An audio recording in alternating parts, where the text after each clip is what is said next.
안녕하세요. 책 읽는 쪼TV입니다. 오늘 소개할 책은 김영석의 인생문답 두 번째입니다. 지은이는 김영석, 펴낸 곳은 미료책방입니다. 저자는 연세대 명예교수이다. 103세의 나이에도 한 해 200회 이상의 강연과 방송 출연, 신문 칼럼을 집필하는 영원한 현역이다.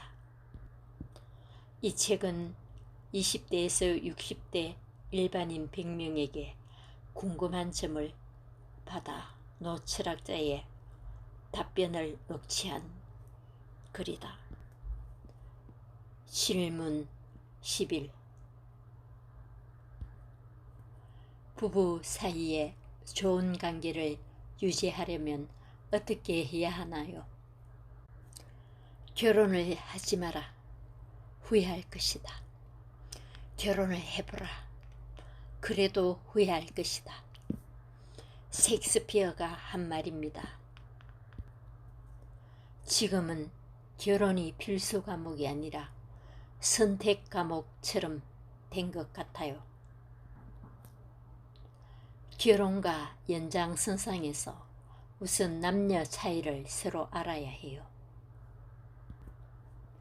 남자는 어렸을 때부터 힘자랑을 해요. 여자는 철들기 전부터 나 예뻐 하고 물어요. 70 먹은 할머니들도 오랜만에 만나서 언니, 지난번에 봤을 때보다 예뻐졌다. 그러면 진짜 하며 활짝 웃어요. 이건 좀 우스운 얘기인데요. 오래전에 교수들끼리 저녁 식사를 마치고 식사값을 누구에게 뒤집어 씌울까 상의한 끝에 얼굴에 가장 기름이 도는 사람에게 씌우자는 결론이 났어요. 그런데 세브란스 모 교수 얼굴이 제일 빛나더라고요. 그래서 오늘 식사값은 당신이 내야겠다고 했더니 환하게 웃으며 내 얼굴이 그렇게 좋아 보여요? 사실은 마닐라 국제회의에 다녀오느라 한 달 동안 마누라 잔소리를 안 들었거든요. 그래서 얼굴에 기름이 도나 하는 거예요. 아내가 나이 들면 잔소리하게 마련이지요. 바가지도 아름다운 감정을 갖고 긁으면 들을만 해요. 그래서 나는 제자들에게 부부싸움을 하더라도 예술적으로 하라 해요. 그런데 자녀들이 어릴 때 면전에서 싸우면 애들이 충격을 받을 수 있으니 몰래 해야 돼요. 아이들이 큰 다음에는 예술적인 부부싸움이 어떤 것인가 좀 보여주는 것도 좋아요. 우리 부모님은 평생 부부싸움 하는 걸 본 적이 없는데 나는 신혼에 다투니 결혼을 잘못한 게 아닌가 하는 실망감을 갖지 않도록 예방주사를 놓아줄 필요가 있다는 말이에요. 연세대학의 배 교수가 한 번은 시골 처가에 갔는데 장모하고 장인이 둘이 사는데 아침부터 저녁까지 싸우더래요. 예를 들면 장인이 밖에 나가면서 나 나가 그러면 장모가 이런대요. 우산 가지고 나가세요. 비 온다 그랬으니까요. 비 안 와. 일기예보에서 비 온다고 했어요. 일기예보가 뭐 맞나? 내가 맞지. 그렇게 사사건건 싸우더래요. 하도 답답해서 배 교수가 두 분 가운데 한 분은 서울 우리 집으로 갑시다 했대요. 그랬더니 장인이 자네가 철학교수야. 그것도 모르면서 철학을 어떻게 가르쳐? 우리 나이가 되면 싸우는 재미야. 사는 거야. 그거 없으면 살 재미가 아무것도 없어. 하더래요. 배 교수가 나보고 하는 얘기가 늙었어도 싸우는 재미가 괜찮은가 봐. 그래요. 늙으면 그렇게 사랑을 표시하는 거죠. 나는 아내와 일본 유학 시절에 만났어요. 가난한 집에 시집와서 아내가 고생을 많이 했어요. 마흔이 너무 형편이 좀 나아지자 아내는 내 득택으로 이만큼 살게 됐잖아요. 다른 여자와 결혼했으면 당신이 이렇게 행복했겠어요? 라고 은근히 자기 자랑을 했어요. 아내는 음식 솜씨가 없었어요. 그래도 내가 오늘은 김치찌개가 맛있는데 하면 당신이 지금까지 이렇게 건강하게 일하는 것은 다 내 은혜인 줄 아세요. 다른 여자 만났으면 어쩔 뻔했어요. 하면서 좋아했어요. 나는 속으로 웃으면서도 그러기에 항상 감사하고 있지 않아요. 했어요. 그 꾸며낸 말이 아내를 행복하게 했으니까요. 사랑의 나무는 조심스럽게 키워가는 그예요. 사랑은 결혼으로 완성되는 것이 아닙니다. 결혼은 사랑의 출발에 불과하거든요. 사랑의 나무가 자라는 데는 3가지쯤의 과정이 있을 것 같아요. 그 첫째 과정은 애욕의 과정입니다. 대체로 보면 젊었을 때는 애욕을 사랑의 본령으로 착각해요. 물론 애욕도 소중한 본능입니다. 그러나 남녀간의 사랑의 전부가 아니며 목적도 아닙니다. 애욕은 사랑의 나무가 자라면서 애정으로 성화됩니다. 결혼 생활을 쌓아가다 보면 사랑의 정이 얼마나 강한지를 깨닫게 돼요. 애정이 애욕을 표용해서 더 넓고 높은 사랑으로 이끌어갑니다. 그러다 나중에는 인간의 경지에까지 이르게 돼요. 내 아내는 20여 년을 병중에 있었습니다. 긴 투병과 간병 끝에 세상을 떠났어요. 사람들은 내가 큰 고생을 했겠다고 말해요. 내 아내의 친구들은 남편에게 당신도 내가 20년 동안 환자로 지내면 김 교수님 같이 돌봐줄 수 있겠어? 라고 농담삼아 묻곤 했어요. 그러면 남편들이 노력은 하겠지만 자신은 없어 라고 대답해서 야단을 맞았다고 해요. 그러나 막상 그런 상황에 부딪히면 20년이 언제 어떻게 지나갔는지 모르게 돼요. 나도 23년이 4, 5년 같이 짧게 느껴지곤 해요. 결혼 초 같으면 힘들었을지도 모릅니다.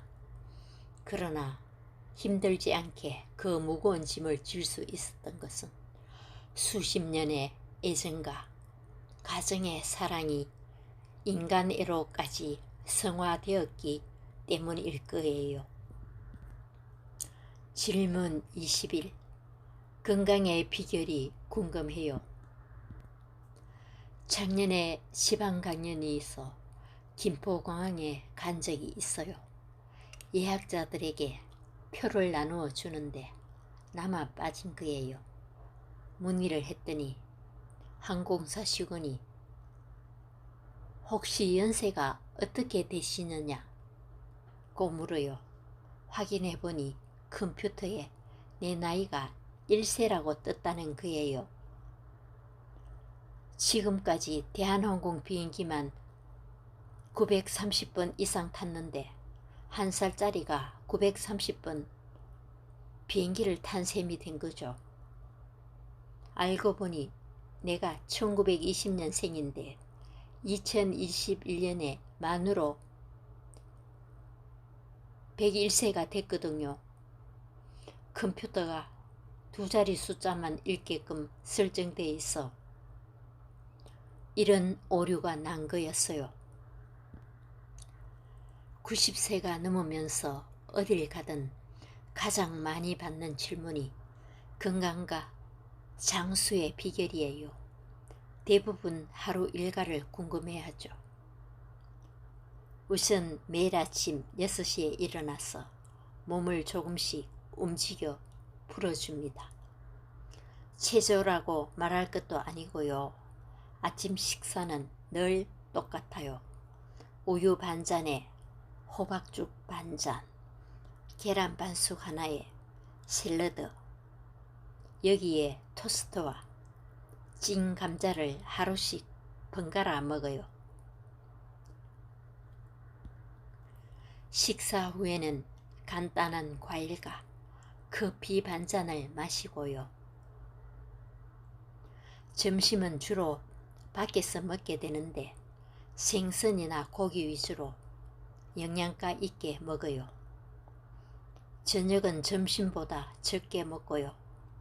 점심에 생선을 먹었으면 고기를 먹는 식으로 단백질을 섭취하죠. 나처럼 일을 많이 하는 사람은 잘 먹어야 해요. 흔히들 소식하면 오래 산다고들 말하죠. 그런데 나이 드니까 저절로 소식하게 되더군요. 잠은 10시 30분에서 11시쯤 자요. 낮잠은 잠깐씩 잘 자요. 차로 이동할 때면 무조건 잡니다. 강의 때문에 비행기에 올라 자리를 잡으면 바로 잠이 들어요. 부산에 가서 눈을 뜨면은 여기가 어디더라? 내가 무슨 일 때문에 왔지? 라며 깹니다. 그 잠 덕분에 그때까지의 모든 일들을 완전히 잊어버려요. 그리고 새롭게 다시 시작하죠. 지금도 기차를 타면 잠부터 자요. 서울에 도착해 눈을 뜨면 새로운 기분이 돼요. 서울 안에서도 1시간 이상 차를 탈 때는 잠을 청합니다. 시간을 버는 습관이자 일을 많이 할 수 있는 비결이에요. 나는 어렸을 때 남달리 건강하지 못했어요. 더 솔직히 말하면 건강이 너무 안 좋아 부모님이 매년 올해는 넘길 수 있을까 걱정하실 정도였어요. 14살 때는 특히 안 좋았는데 달리기 하다 쓰러질 정도였어요. 건강 때문에 중학교에 못 갈 줄 알았죠. 무슨 병이었는지 잘 모르겠는데 부모님은 아마 간질병으로 생각했는가 봐요. 부모님과 의사는 희망이 없다고 그랬어요. 어머니는 내가 20세까지 사는 것만 봐도 좋겠다고 하셨을 정도예요. 그러다 보니 어려서부터 신체적 과로나 무리는 하지 않았어요. 안 했다기보다는 할 수 없었다는 표현이 맞겠네요. 지금도 그것이 습관이 되어 무리는 절대 안 해요. 강연을 많이 다녀도 2주일 전에는 미리 준비를 다 해놓죠. 무슨 일이든지 미리미리 준비하는 게 습관이 됐어요. 급박하면 스트레스를 받습니다. 그리고 일을 할 때는 2~3시간 단위로 일의 주제를 바꿉니다. 그러면 지치지 않고 새 기분으로 다시 시작할 수 있어요. 비교적 많은 일을 할 수 있는 방법이기도 하고요. 미리미리 조금씩 이게 내가 스트레스 받지 않고 일하는 비결이에요. 내일 모레 강연이 있다고 하면 충분히 잠도 자요. 나는 100을 할 수 있다 하더라도 90에서 멈춥니다. 늘 여유를 둔다고 할까요? 오래 사는 사람은 절대 무리를 안 해요. 신체적으로 건강한 사람이 오래 사는 게 아니고 무리하지 않는 사람이 오래 사는 것 같아요. 또 제가 아는 목사님은 103세까지 살았는데 그분 역시 절대 무리를 안 했어요. 100세까지는 정신이 깨끗했고요. 의사들 이야기를 들어보면 나이 들면 혈압과 당뇨가 가장 문제인 것 같아요. 이 병들은 주로 60세 이후에 찾아오는데 나이 들어 관리하려고 하니까 힘이 드는 거예요. 50부터 관리하면 80까지 건강하게 가는 것 같더라고요. 그러기 위해서는 의료 혜택을 지혜롭게 이용해야 할 것 같아요. 경험 많은 가정의학과 전문의의 도움을 수시로 받으면 좋겠죠. 내 경우는 며느리가 소아과 의사라 도움을 받고 있어요. 나는 혈압이나 당뇨는 없어요. 건강에 너무 많은 관심을 갖는 것도 좋지 않아요. 솔직히 나는 정기 건강검진도 하지 않았어요. 그런 것은 본받을 일은 아니지요.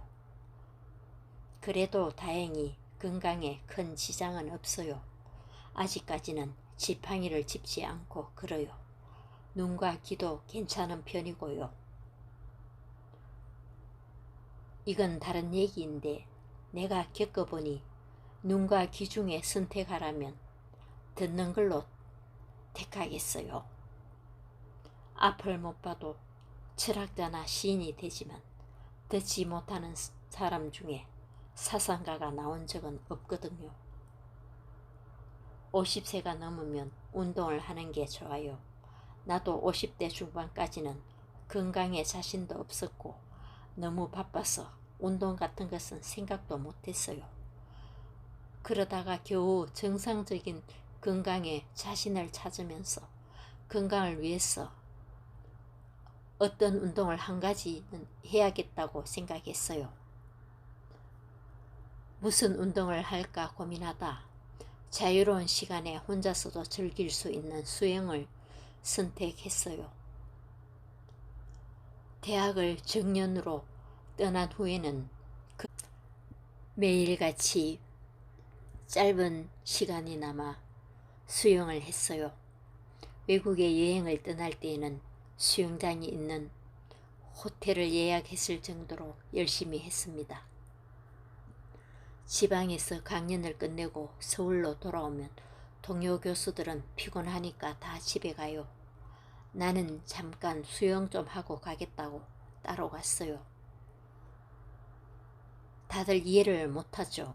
피곤한데 왜 수영을 하냐고 하죠. 그런데 20-30분 수영을 하면 피곤이 다 풀려요. 신체적 피로뿐만 아니라 정신적인 피로까지도요. 50세가 넘어 시작한 수영을 평생의 운동으로 즐기다가 100세부터는 체력에 부담을 느껴 주 3회에서 1회로 줄였고 요즘은 코로나 때문에 못하고 있어서 아쉬워요.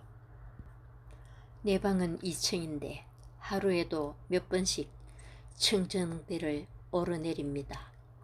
그것이 곧 운동이죠. 삶의 지혜로 가득한 책이었습니다.